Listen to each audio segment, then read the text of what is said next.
আপনারা জানেন যে কাতারে খুবই অপ্রত্যাশিতভাবে এবং অত্যন্ত বেআইনিভাবে ইসরায়েল একটি হামলা চালিয়েছিল।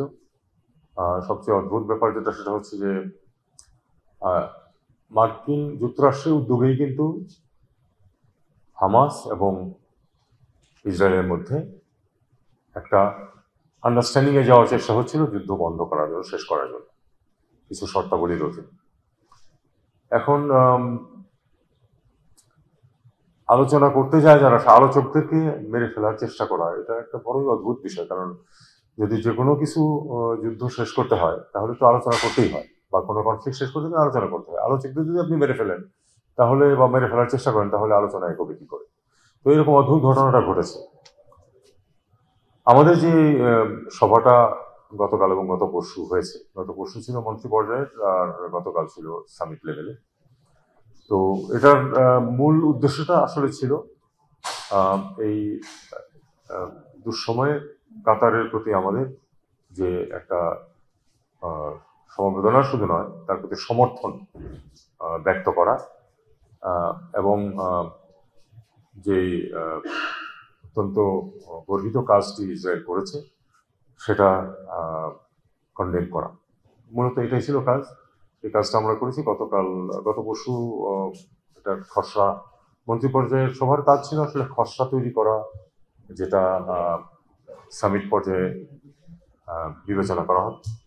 তো সেই খসড়া তৈরি হয়েছে, তারপরে সেটা গতকাল সামিটে উত্থাপিত হয়েছে, অ্যাপ্রুভড হয়েছে। এছাড়া এখানে যে ডেলিগেশন হেডরা ছিলেন তাদের সবাই না, অধিকাংশই তাদের কান্ট্রি স্টেটমেন্টও রেখেছেন, যেটা আমিও করেছি। এটাই ছিল মূল উদ্দেশ্য। আসল জিনিসটা হচ্ছে যে ইসরায়েলি এই আক্রমণের নিন্দা করা এবং কাতারের প্রতি সমর্থন, সহমর্মিতা প্রকাশ করা। আমরা তো প্রেসিডেন্ট পদে প্রতিদ্বন্দ্বী দেওয়ার সিদ্ধান্ত 4 বছর আগে নেওয়া হয়েছে, এবং তারপরে এই সরকারের আমলে সেটাতে প্রতিদ্বন্দ্বিতা বহাল রাখার সিদ্ধান্ত নেওয়া হয়েছে। হেডলাইনটা হয়েছে যে বাংলাদেশ মুখোমুখি, উচিত, এটা লেখা উচিত ছিল ফিলিস্তিন বাংলাদেশের মুখোমুখি। কারণ আমরা অনেক আগে এটা ক্যান্ডিডেট দিয়েছি, এবং আমাদের প্রতিযোগিতা ছিল আসলে আমাদের মধ্যে এবং সাইপ্রাসের মধ্যে। অনেক পরে ফিলিস্তিনিরাতে যোগ দিয়েছে এবং আমাদের সাথে কোনো যোগাযোগ করেনি। এটা নর্মালি করা স্বাভাবিক। আমরা বলেছি যে কূটনৈতিক এবং প্রয়োজনীয় অর্থনৈতিক পদক্ষেপ নেওয়া। এটা ওখানে একই ধরনের কথা বলেছেন মালয়েশিয়ার প্রধানমন্ত্রী। গতানুগতিকতার একটু বাইরে গিয়ে বলেছেন।